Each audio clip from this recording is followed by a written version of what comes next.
RBI reserve bank of India নতুন guidelines 2026 সালের April থেকে কিন্তু লাগু করতে চলেছে সেভিংস ব্যাঙ্ক অ্যাকাউন্টের ওপরে।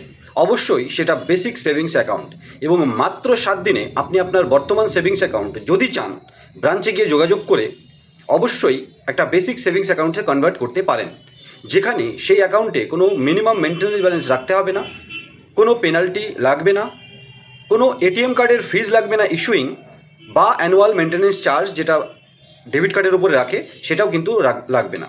একটা রুপে ডেবিট কার্ড কিন্তু আপনাকে ফ্রি অফ কস্ট দিতে হবে এবং ইয়ারলিও কোনো চার্জ নেওয়া যাবে না।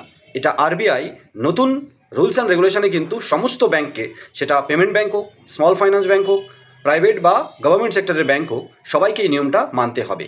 এই দুটো নিয়ে আমি আগেও ভিডিও এনেছি, কিন্তু টোটাল 5টা সুবিধা আপনি পেতে চলেছেন এই বেসিক সেভিংস অ্যাকাউন্টে 2026 সালের এপ্রিল মাস থেকে। যেমনটা আমরা বললাম, এটিএম কার্ড ফ্রি পাবেন, কোনো চার্জ লাগবে না, ব্যাঙ্ক অ্যাকাউন্ট মেনটেন্যান্স বা পেনাল্টি কোনো লাগবে না।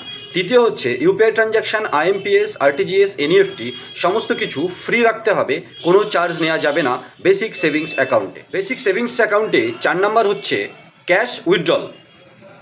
যে কোনো ব্যাংকের এটিএম থেকে মিনিমাম 4টে উইথড্রল ফ্রি অফ কস্ট দিতে হবে এই বেসিক সেভিংস অ্যাকাউন্টের অ্যাকাউন্ট হোল্ডারদের। ব্রাঞ্চ হোক বা CDMA machine, basic savings account হোল্ডারদের cash deposit unlimited free of cost দিতে হবে 2026 সালের এপ্রিল থেকে। বুক প্রত্যেক বছরের জন্য 25টা পেজ সমেত একটা চেকবুক ফ্রি দিতে হবে, সাথে সাথে ব্যাংকের স্টেটমেন্ট বা পাসবুক সেটাও কিন্তু ফ্রি দিতে হবে। তো টোটাল এখনও পর্যন্ত মোটামুটি এই 5টা খুবই গুরুত্বপূর্ণ update RBI new rules and রেগুলেশনে কিন্তু 2026 এপ্রিল থেকে বেসিক সেভিংস অ্যাকাউন্ট হোল্ডারদের জন্য আনতে চলেছে। আপনি চাইলে, আবারও বলছি, আপনার নর্মাল সেভিংস অ্যাকাউন্টকে অবশ্যই ব্রাঞ্চে গিয়ে যোগাযোগ করে মাত্র 7 দিনের মধ্যে বেসিক সেভিংস অ্যাকাউন্টে কনভার্ট করতে পারেন। একটা কথা না বললেই নয়, আরবিআই এটাও বলেছে একজন হোল্ডারের মাত্র একটি বেসিক সেভিংস অ্যাকাউন্ট থাকবে সমস্ত ব্যাংক মিলিয়ে। এটা কিন্তু অবশ্যই আমাদের মনে রাখতে হবে।